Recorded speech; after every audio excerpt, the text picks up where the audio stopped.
So when did the ketogenic diet actually start?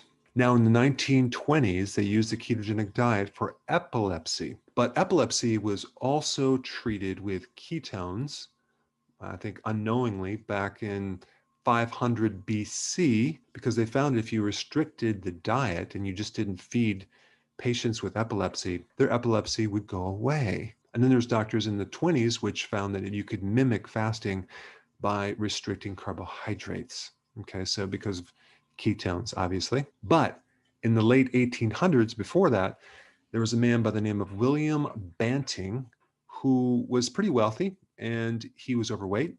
And he discovered that if you restrict carbohydrates, you can lose weight. And so he wrote this little booklet called A Letter of Corpulence. Corpulence means the state of being obese or fat. Okay. And this was back in 1863.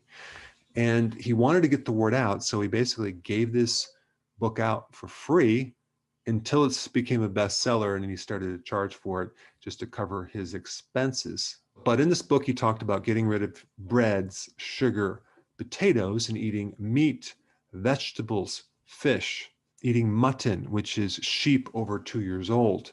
And he recommended eating kidneys as an organ meat, which is actually very, very healthy. But of course, it wasn't perfect keto because his diet also consisted of a little bit of biscuit, 1 ounce of toast, some small amount of fruit, and some alcohol. But overall, it was a major move in the direction of doing a low-carb diet. And this is why it worked. Now, in 1922, another Banting, Dr. Frederick Banting, no relationship to William Banting, used insulin for diabetes. He was actually the co-inventor of insulin and even received the Nobel Prize in medicine. And this finally allowed diabetics to eat what they wanted and control their insulin. Now, before insulin was used in diabetics, they actually used a low-carb diet.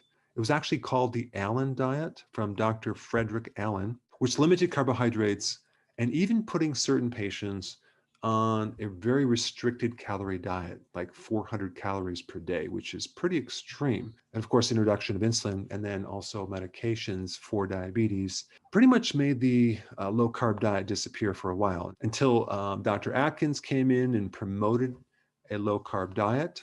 And then, of course, now ketogenic low-carb diet is the most popular diet in existence right now, helping millions of people